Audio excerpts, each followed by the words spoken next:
امام مالک نے بیان کیا، ان سے ابن شہاب نے، ان سے عروہ بن زبیر نے، اور ان سے نبی کریم صلی اللہ علیہ وسلم کی زوجہ مطہرہ حضرت عائشہ رضی اللہ عنہا نے کہ رسول اللہ صلی اللہ علیہ وسلم نے چھپکلی کو موذی کہا تھا، لیکن میں نے آپ صلی اللہ علیہ وسلم سے یہ نہیں سنا کہ آپ صلی اللہ علیہ وسلم نے اسے مارنے کا بھی حکم دیا تھا۔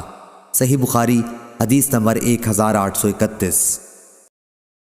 لیث بن سعید نے بیان کیا، ان سے سعید بن ابی سعید مقبری نے، ان سے ابو شریح ادوی رضی اللہ عنہ نے کہ جب عمرو بن سعید مکہ پر لشکر کشی کر رہا تھا تو انہوں نے کہا، امیر اجازت دے تو میں ایک ایسی حدیث سناؤں جو رسول اللہ صلی اللہ علیہ وسلم نے فتح مکہ کے دوسرے دن ارشاد فرمائی تھی۔ اس حدیث مبارک کو میرے ان کانوں نے سنا اور میرے دل نے پوری طرح اسے یاد کر لیا تھا، اور جب آپ صلی اللہ علیہ وسلم ارشاد فرما رہے تھے تو میری آنکھیں آپ صلی اللہ علیہ وسلم کو دیکھ رہی تھیں۔ آپ نے اللہ کی حمد اور اس کی ثنا بیان کی، پھر فرمایا کہ مکے کی حرمت اللہ نے قائم کی ہے، لوگوں نے نہیں۔ اس لیے کسی ایسے شخص کے لیے جو اللہ اور یوم آخرت پر ایمان رکھتا ہو، یہ جائز اور حلال نہیں کہ یہاں خون بہائے اور کوئی یہاں کا ایک درخت بھی کاٹے۔ لیکن اگر کوئی شخص رسول اللہ صلی اللہ علیہ وسلم کے قتال فتح مکہ کے موقع پر سے اس کا جواز نکالے تو اس سے یہ کہہ دو کہ رسول اللہ صلی اللہ علیہ وسلم کو اللہ نے اجازت دی تھی، لیکن تمہیں اجازت نہیں ہے، اور مجھے بھی تھوڑی سی دیر کے لیے اجازت ملی تھی، پھر دوبارہ آج اس کی حرمت ایسی ہی قائم ہو گئی جیسے پہلے تھی۔ اور ہاں، جو موجود ہیں وہ غائب کو اللہ کا یہ پیغام پہنچا دیں۔ ابو شریح سے کسی نے پوچھا کہ پھر عمرو بن سعید نے یہ حدیث سن کر آپ کو کیا جواب دیا تھا؟ انہوں نے بتایا، عمرو نے کہا، ابو شریح، میں یہ حدیث تم سے بھی زیادہ جانتا ہوں، مگر حرم کسی مجرم کو پناہ نہیں دیتا، اور نہ خون کر کے اور نہ کسی جرم کر کے بھاگنے والے کو پناہ دیتا ہے۔ امام بخاری نے کہا ہے کہ خربہ سے مراد خربہ بلیہ ہے۔ صحیح بخاری حدیث نمبر 1832۔ خالد نے بیان کیا، ان سے اکرمہ نے اور ان سے ابن عباس رضی اللہ عنہ نے کہ نبی کریم صلی اللہ علیہ وسلم نے فرمایا، اللہ تعالی نے مکے کو حرمت والا بنایا ہے، مجھ سے پہلے بھی یہ کسی کے لیے حلال نہیں تھا، اس لیے میرے بعد بھی وہ کسی کے لیے حلال نہیں ہوگا۔ میرے لیے صرف ایک دن گھڑی بھر حلال ہوا تھا، اس لیے اس کی گھاس نہ اکھاڑی جائے اور اس کے درخت نہ کاٹے جائیں، اس کے شکار نہ بھڑکائے جائیں اور نہ وہاں کی کوئی گری ہوئی چیز اٹھائی جائے۔ ہاں، اعلان کرنے والا اٹھا سکتا ہے تاکہ اصل مالک تک پہنچا دے۔ حضرت عباس رضی اللہ عنہ نے کہا، یا رسول اللہ صلی اللہ علیہ وسلم، اذخر کی اجازت دیجیے، کیونکہ یہ ہمارے سناروں اور ہمارے قبروں کے لیے کام آتی ہے۔ آپ صلی اللہ علیہ وسلم نے فرمایا کہ اذخر کی اجازت ہے۔ خالد نے روایت کیا کہ اکرمہ رحمہ اللہ نے فرمایا کہ تم جانتے ہو کہ شکار کو نہ بھڑکانے سے کیا مراد ہے؟ اس کا مطلب یہ ہے کہ اگر کہیں کوئی جانور سائے میں بیٹھا ہوا ہے تو اسے سائے سے بھگا کر خود وہاں قیام نہ کرے۔ صحیح بخاری حدیث نمبر 1833۔ جریر نے بیان کیا، ان سے منصور نے، ان سے مجاہد نے، ان سے طاؤس نے اور ان سے ابن عباس رضی اللہ عنہ نے بیان کیا کہ رسول اللہ صلی اللہ علیہ وسلم نے فتح مکہ کے دن فتح مکہ کے دن فرمایا، اب ہجرت فرض نہیں رہی، لیکن اچھی نیت اور جہاد اب بھی باقی ہے، اس لیے جب تمہیں جہاد کے لیے بلایا جائے تو تیار ہو جانا۔ اس شہر مکے کو اللہ تعالیٰ نے اسی دن حرمت عطا کی تھی جس دن اس نے آسمان اور زمین پیدا کیے، اس لیے یہ اللہ کی مقرر کی ہوئی حرمت کی وجہ سے محترم ہے۔ یہاں کسی کے لیے بھی مجھ سے پہلے لڑائی جائز نہیں تھی، اور مجھے بھی صرف ایک دن گھڑی بھر کے لیے فتح مکہ کے دن اجازت ملی تھی۔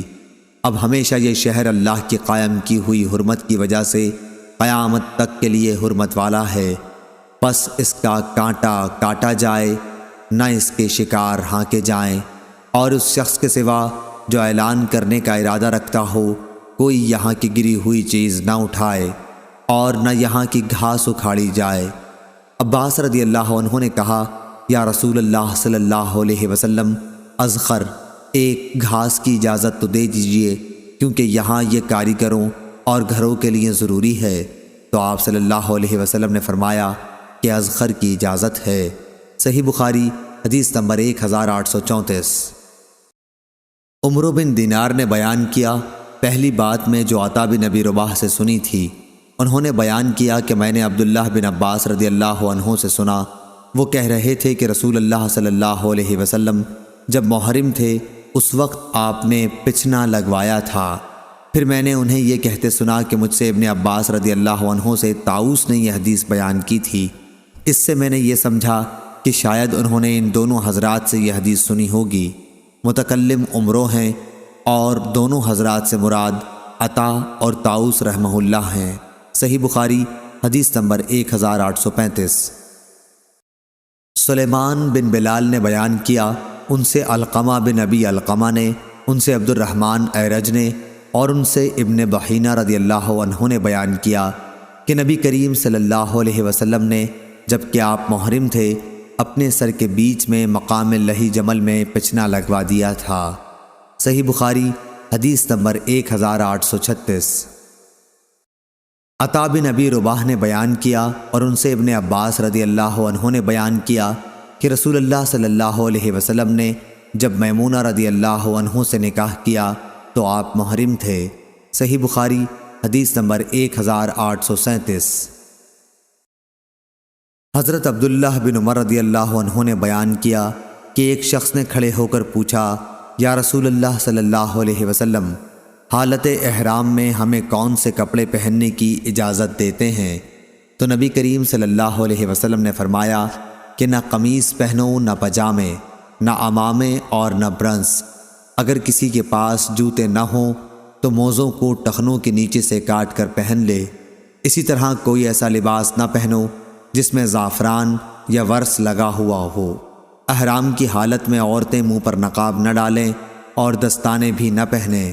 لیس کے ساتھ اس روایت کی مطابقت موسیٰ بن عقبہ اور اسماعیل بن ابراہیم بن عقبہ اور جویریہ اور ابن اسحاق نے نقاب اور دستانوں کے ذکر کے سلسلے میں کی ہے۔ عبید اللہ رحمہ اللہ نے ولا ورس کا لفظ بیان کیا، وہ کہتے تھے کہ احرام کی حالت میں عورت منہ پر نقاب نہ ڈالے اور نہ دستانے استعمال کرے۔ اور امام مالک نے نافع سے بیان کیا اور انہوں نے حضرت عبداللہ بن عمر رضی اللہ عنہ سے بیان کیا کہ احرام کی حالت میں عورت نقاب نہ ڈالے۔ اور لیس بن ابی سلیم نے مالک کی طرح روایت کی ہے۔ صحیح بخاری حدیث نمبر 1838۔ جریر نے بیان کیا، ان سے منصور نے، ان سے حکم نے، ان سے سعید بن جبیر نے اور ان سے ابن عباس رضی اللہ عنہ نے بیان کیا کہ ایک محرم شخص کے اونٹ نے حجۃ الوداع کے موقع پر اس کی گردن گرا کر توڑ دی اور اسے جان سے مار دیا۔ اس شخص کو رسول اللہ صلی اللہ علیہ وسلم کے سامنے لایا گیا تو آپ صلی اللہ علیہ وسلم نے فرمایا کہ انہیں غسل اور کفن دے دو، لیکن ان کا سر نہ ڈھکو اور نہ خوشبو لگاؤ، کیونکہ قیامت میں یہ لبیک کہتے ہوئے اٹھے گا۔ صحیح بخاری حدیث نمبر 1839۔ امام مالک نے خبر دی، انہیں زید بن اسلم نے، انہیں ابراہیم بن عبداللہ بن حنین نے، انہیں ان کے والد نے کہ عبداللہ بن عباس اور مسعور بن مخرمہ رضی اللہ عنہم کا مقام ابوا میں ایک مسئلے پر اختلاف ہوا۔ عبداللہ بن عباس رضی اللہ عنہ نے مجھے ابو ایوب انصاری رضی اللہ عنہ کے یہاں مسئلہ پوچھنے کے لیے بھیجا۔ میں جب ان کی خدمت میں پہنچا تو وہ کنویں کی 2 لکڑیوں کے بیچ میں غسل کر رہے تھے۔ ایک کپڑے سے انہوں نے پردہ کر رکھا تھا۔ میں نے پہنچ کر سلام کیا تو انہوں نے دریافت فرمایا کہ کون ہو؟ میں نے عرض کی کہ میں عبداللہ بن حنین ہوں، آپ کی خدمت نے مجھے عبداللہ بن عباس رضی اللہ عنہ نے بھیجا ہے یہ دریافت کرنے کے لیے کہ احرام کی حالت میں رسول صلی اللہ علیہ وسلم سر مبارک کس طرح دھوتے تھے۔ یہ کہہ کر انہوں نے کپڑے پر جس سے پردہ تھا ہاتھ رکھ کر اسے نیچے کیا۔ اب آپ کا سر دکھائی دے رہا تھا۔ جو شخص ان کے بدن پر پانی ڈال رہا تھا اس سے انہوں نے پانی ڈالنے کے لیے کہا۔ اس نے ان کے سر پر پانی ڈالا، پھر انہوں نے اپنے سر کو دونوں ہاتھوں سے ہلایا اور دونوں ہاتھ آگے لے گئے اور پھر پیچھے لائے۔ فرمایا کہ میں نے رسول اللہ صلی اللہ علیہ وسلم کو احرام کی حالت میں اسی طرح کرتے دیکھا تھا۔ صحیح بخاری حدیث نمبر 1840۔